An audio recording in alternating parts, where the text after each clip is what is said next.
রুমের থেকে আমার গুয়াহাটির রুমের থেকে আমি রওনা করলাম এয়ারপোর্টের দিকে। তো এয়ারপোর্টের থেকে গেস্টকে রিসিভ করে আমি যাব আজকে শিলংয়ে। তো শিলংয়ে আজকে নাইট স্টে করব, কালকেও নাইট স্টে করব, তারপরের দিন যাব চেরাপুঞ্জিতে। তো বিভিন্ন জায়গাতে যাব আমি, তো আপনাদেরকে দেখাতে থাকবো, আপনারা দেখতে থাকুন। আর যারা যারা আমার ভিডিও দেখে ভালো লাগে প্লিজ আমার চ্যানেলটা সাবস্ক্রাইব করে রাখুন এবং ফেসবুক পেজটা ফলো করে রাখুন, যাতে পরবর্তী এই টুরিস্ট লাইনের কোনো ধরনের ভিডিও আপনাদের হাতছাড়ে না যায়। আসলে তো এই সময়টায় প্রচুর টুরিস্টরা আসে আর কি মেঘালয়ে ঘুরতে।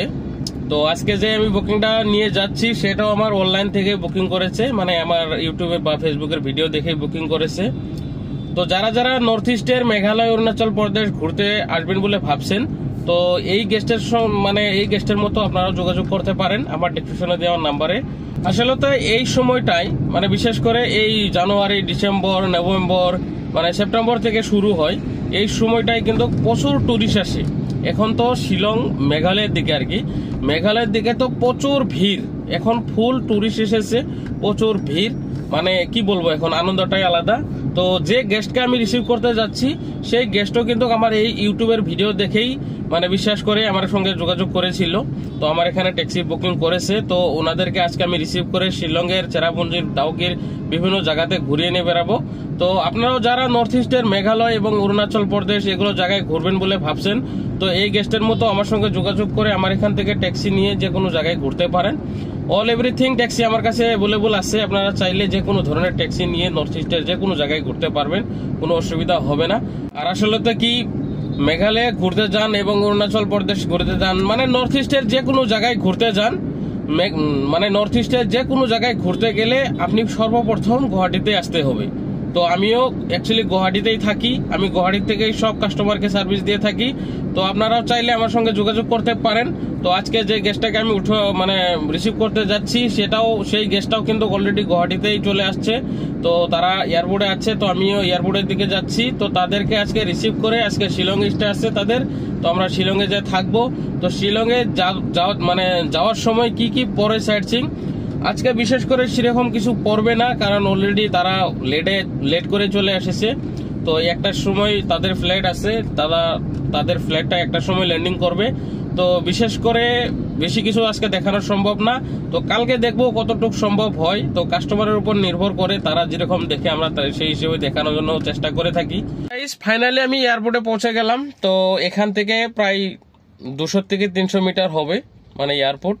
তো এখানে আমি দাঁড়িয়ে আছি, কারণ হচ্ছে এয়ারপোর্টের ভিতরের নিয়মটা আলাদা নিয়ম, মানে ওখানে আমাদের 10 মিনিট টাইম ফ্রি দেয়। মানে ফ্রি মানে কি, যদি খালি গাড়ি নিয়ে ঘুরে আসি তাহলে 10 মিনিট টাইমের জন্য দেয় আর কি। যদি 10 মিনিটের বেশি হয়ে যায় তাহলে চাই কাস্টমার আসুক চাই না আসুক, তো আপনাদের 150 টাকা পে করতে হয়। তো এখানকার নিয়মটা আলাদা, এর জন্য আমরা বাইরে দাঁড়িয়ে থাকি। যখন কাস্টমার আসবে তখন ফোন করবে, আমরা 2 মিনিটের বা 5 মিনিটের মধ্যে যাই কাস্টমারকে রিসিভ করব।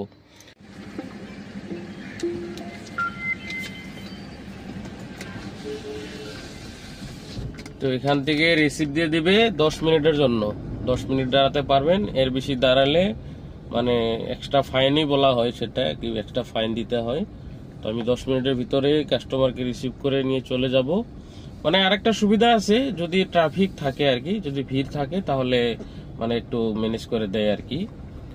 ভিড় যদি না থাকে, আপনি যদি জেনে বুঝে লেট করেন তাহলে দিতে হবে আর কি। যদি জেনে বুঝে লেট না করেন তাহলে ভিড়ের মাধ্যমে হলে তাহলে দিতে হবে না। তো অলরেডি আমি এয়ারপোর্টে পৌঁছে গেছি, এখন আমার কাস্টমারকে রিসিভ করে চলবো শিলং দিকে। তো আপনারা দেখতে থাকুন, আশা করি ভিডিওটা খুব ভালো হবে। অলরেডি কাস্টমার নিয়ে আমি 10 কিলোমিটার দূরে একটা কৃষ্ণচূড়া ধাবার মধ্যে দাঁড়িয়ে এখানে লাঞ্চ করে নিলাম। তো অলরেডি আমার কাস্টমারে বলেছিল যে আমি লোকাল খাবো আর কি, বলতেছিল আসামের লোকাল খানা কোথায় পাওয়া যাবো, আমাকে লোকাল খাওয়াও। তো ওই হিসেবে আমাদের আসামের লোকাল খাবার যেখানে পাওয়া যায়, তো এটাই হচ্ছে দেখুন রেস্টুরেন্ট, কৃষ্ণচূড়া রেস্টুরেন্ট। তো এইখানে লোকাল মানে ভালো মোটামুটি টুরিস্টদের জন্য ভালো পাওয়া যায়। তো তার জন্য এখানে দাঁড়িয়ে তো কাস্টমারকে খাওয়াই এখন আমরা চলবো শিলংয়ের দিকে। তো অলরেডি আমার গেস্টের খানা হয়ে গেছে, তো এখন আমরা রওনা দিলাম শিলংয়ের দিকে। তো কতটুকু সম্ভব হয় আমি দেখি, চেষ্টা করে যাচ্ছি। যদি সম্ভব হয় আজকে যে কোনো একটা পয়েন্ট দেখাবো, আর যদি টাইম না হয় তাহলে আর করার কিছু নেই।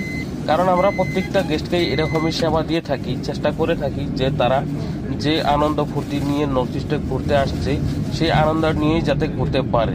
যদি টাইম মেকআপ করতে না পারে তাহলে তো আমাদের করার কিছু নেই। আমার যতটুকু সম্ভব, আমার যতটুকু সাহায্য করতে পারে আমি সবাইকে এরকমই করতে চাই। তো তার মধ্যে যদি টাইম ম্যানেজ না করতে পারে তাহলে আর আমার কিছু করার নেই। তো আমার গেস্ট বলেছে যে মেঘালয়ের ফল খাওয়াও, তো মেঘালয়ের ফল আমি অলরেডি ফলের দোকানে দাঁড়াবো।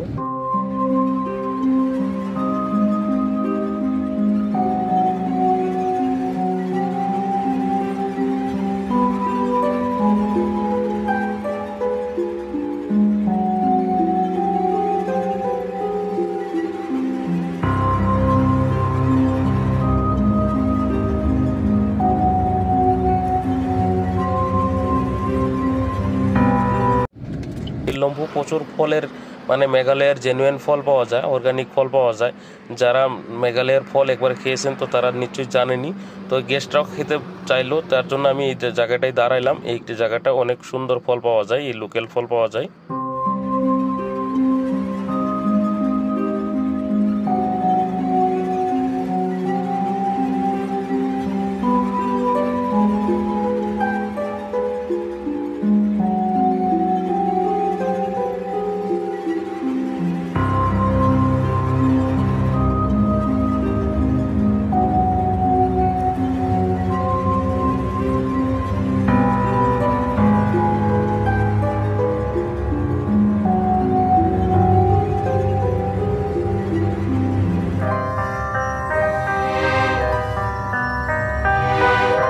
ফাইনালি গাইস শিলং এসে পৌঁছে গেলাম। তো অলরেডি রাত হয়ে গেছে, এর মধ্যে আর কিছু দেখাতে পারি নাই গেস্টকে। তো কিছু ভিড় ছিল আর কি, আর ওরা একটু লেট করেছে কাস্টমারে, মানে রাস্তায় লাঞ্চের জন্য অনেক টাইম লেট করেছে। তো আস্তে আস্তে অনেকই লেট হয়ে গেছে, তো আজকে আর কিছু দেখানো হলো না। তো তার জন্য আপনাদেরকেও কাছেও সরি বলছি আর কি। আবারও কালকে দেখা হবে এবং কালকে বিভিন্ন জায়গায় নিয়ে যাব। কালকে দেখি কি কি সাইট সিইং করতে পারি, তো কালকে দেখাবো। তো ধন্যবাদ ভিডিও দেখার জন্য। আবারও দেখা হবে আবারও নতুন নতুন ভিডিওর সাথে।